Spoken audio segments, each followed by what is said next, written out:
జై శ్రీరామ్. శ్రీమాత్రే నమః. శ్రీ గురుభ్యో నమః. నిజ జ్యేష్ఠ మాసంలో కృష్ణపక్షం యొక్క ఫలితాలు 2026 సంవత్సరం నిజ జ్యేష్ఠ మాసం కృష్ణపక్షం యొక్క ఫలితాలు ద్వాదశ రాశుల వాళ్ళకి, ద్వాదశ లగ్నాల వాళ్ళకి. నిజ జ్యేష్ఠ మాసంలో కృష్ణపక్షము 29వ తారీఖు జూన్ 29 నుంచి జూలై 13వ తారీఖు వరకు ఉంటుంది.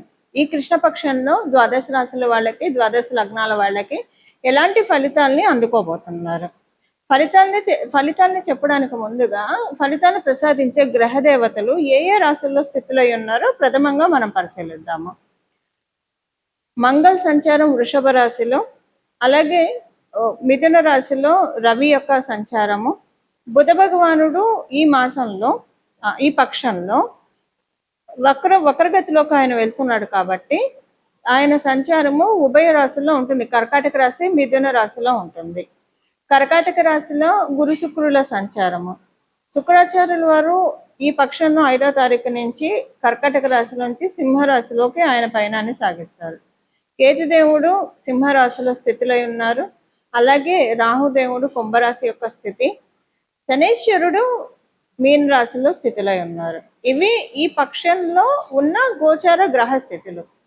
ఈ పక్షంలో ఉన్న ఈ గోచార గ్రహస్థితులను అనుసరించి ఈ కృష్ణపక్షంలో నిజ జ్యేష్ఠ మాసంలో ఉన్న ఈ కృష్ణపక్షంలో ద్వాదశ రాశుల వాళ్ళకి, ద్వాదశ లగ్నాల వాళ్ళకి ఎలాంటి ఫలితాలు ఉంటాయో మనం పరిశీలిద్దాం. ఈ ఫలితాలు మెయిన్గా వీటిల్లో విశేషాంశం ఏమన్నా ఉంది అంటే, గురు శుక్రుల యొక్క కలయిక కర్కాటక రాశిలో, అంటే మొదటి 5వ తారీఖు నుంచి అది బ్రేక్ అవుతుంది, ఆయన సింహరాశిలోకి వెళ్తున్నారు. శుక్రకేతువుల యొక్క కలయిక మొదట. శుక్రుడు ఏంటంటే చాలా కంఫర్ట్స్ని మనకి ఆయన అనుకూలంగా ఉంటే మంచి రిలేషన్స్ ఉంటాయి, మనం చూడటానికి అందంగా ఉంటాము, మంచి బట్ట కట్టుకుంటాం, మంచి తిండి తింటాం, లగ్జరీ లైఫ్ అన్ని మనం చూస్తాము.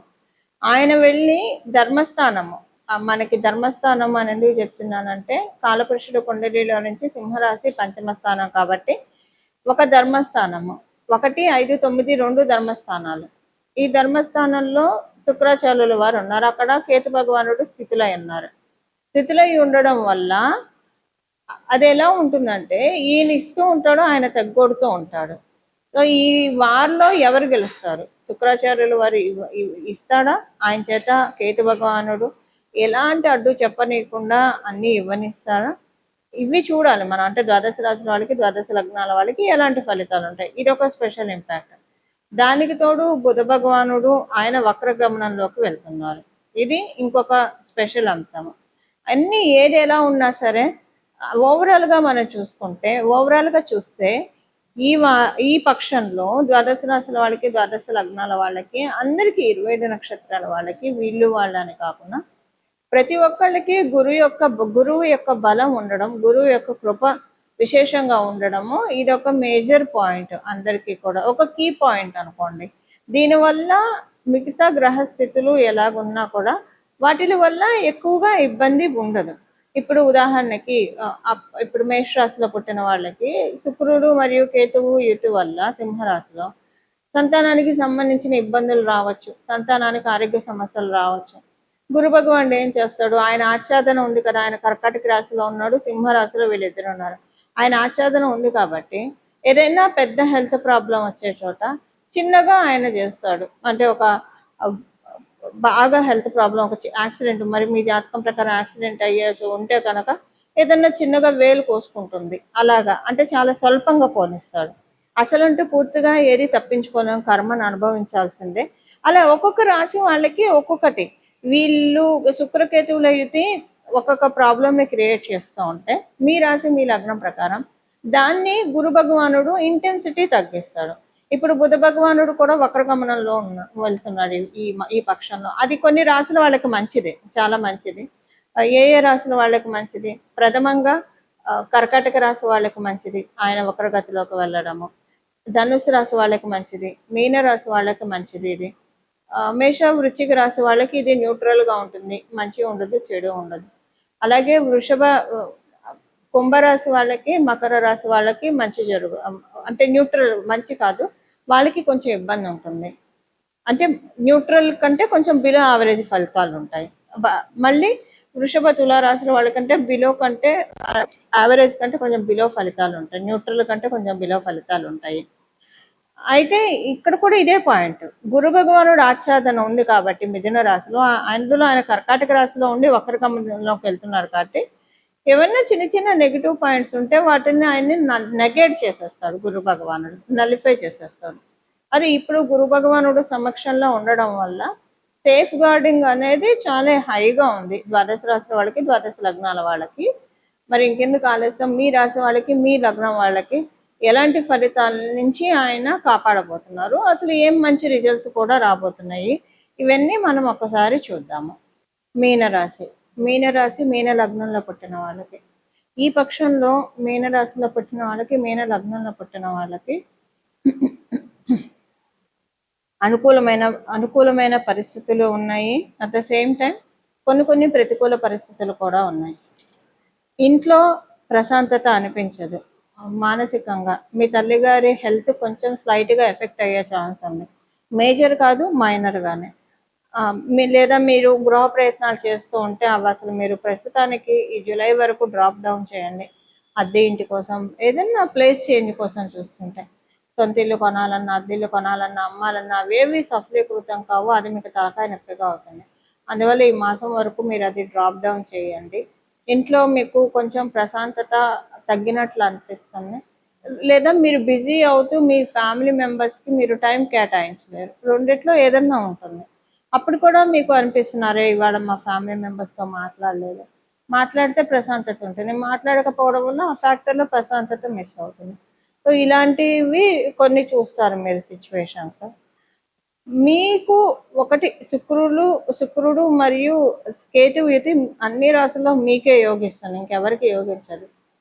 ఎవరితోటి మీకు ఇబ్బంది లేకుండా, ఎస్పెషల్లీ మీరు ఆడవాళ్ళైనా మగవాళ్ళైనా, మీరు ఎవరైనా పూర్వపు రోజుల్లో ఆడవాళ్ళ వల్ల ఇబ్బంది కనుక పడి ఉంటే, ఇప్పుడు అది వాళ్ళకి నేచరు కర్మ ఇది బూమ్రాంగ్ అంటారు కదా, అలా తిరిగి వాళ్ళకి గట్టిగా కొట్టే అవకాశం ఉంది కర్మ.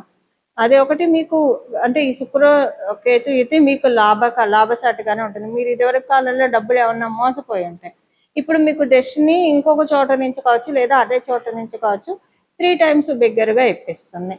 ఇలా ఈ పక్షంలో మీకు ఫలితాలు ఇలా ఉన్నాయి. ఇవి ఈ పక్షం యొక్క ఫలితాలు మీనరాశి మీన లగ్నంలో పుట్టిన వాళ్ళకి. ఈ పక్షంలో నేను ఆల్రెడీ మీకు మొదట్లోనే చెప్పాను, గురుబలం చాలా అధికంగా ఉంది కాబట్టి అమ్మవారిని గురుమూర్తి రూపంలో ఆరాధించాలి. అంటే ఎలా ఆరాధిస్తారు? శారదా రూపంలో ఆరాధించవచ్చు, సరస్వతి అమ్మవారి రూపంలో ఆరాధించవచ్చు, రాజశ్యామల అమ్మవారి రూపంలో ఆరాధించవచ్చు, గాయత్రి మాత రూపంలో ఆరాధించవచ్చు, విద్యాలక్ష్మి రూపంలో ఆరాధించవచ్చు. ఇలాగా అమ్మవారిని గురుమూర్తి రూపంలో ఆరాధించడం చాలా మంచి ఉత్తమమైన ఫలితాలని ద్వాదశ రాశుల వాళ్ళకి, ద్వాదశ లగ్నాల వాళ్ళకి కూడా కలుగుతుంది. అలా అమ్మవారి యొక్క ఆరాధన చాలా మెయిన్గా ఉంటుంది.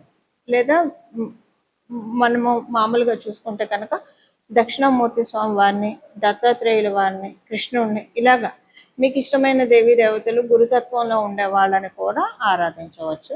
ఎలాగ ఆరాధించినా మీరు దేవీ దేవతల్ని, ఎవరినైనా గురుతత్వ రూపంలో ఉండే దేవీ దేవతల్ని ఎవరిని ఆరాధించినా కూడా శీఘ్రంగా మంచి ఫలితాలు మాత్రమే ఉంటాయి, అందులో ఎలాంటి ఇబ్బంది లేదు. ఇలా మీకు ఇష్టమైనది, ఇప్పుడు ఇంకా దీంట్లో నేను ఇదే ఆరాధించండి అని చెప్పను, మీకు ఇష్టమైన దేవత ఆరాధన చేసుకుంటే ప్రతిరోజు కూడా మీకు వీలుంటే తల్లిదండ్రుల ఆశీస్సులు తీసుకోండి. తల్లిదండ్రులు ప్రథమ గురువులు కాబట్టి వారి ఆశీస్సులు తీసుకోవడం చాలా సత్ఫలితాలను వస్తాయి. ఉదాహరణకి మీ తల్లిదండ్రులు మీరు విదేశాల్లో ఉన్నారు, లేదా మీరు ఉద్యోగరీత్యా వ్యాపార రీత్యా వేరే ప్రదేశంలో ఉన్నారు, మీ తల్లిదండ్రులు మీకు అందుబాటులో లేరు.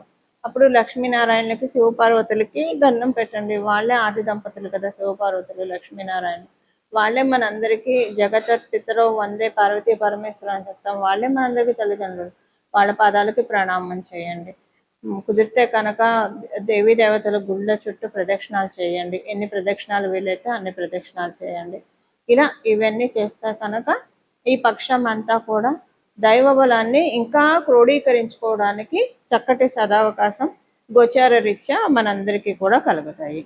ఇలా మనందరం కూడా గురువు యొక్క కృపని పొందాలని చెప్పి, గురువు యొక్క కృపతోటి మన జీవితాన్ని ఆనందమయం చేసుకోవాలని మనస్ఫూర్తిగా మనందరి తరఫున గురుమూర్తిని ప్రార్థిస్తూ మంగళం. నమో భగవతే వాసుదేవాయ.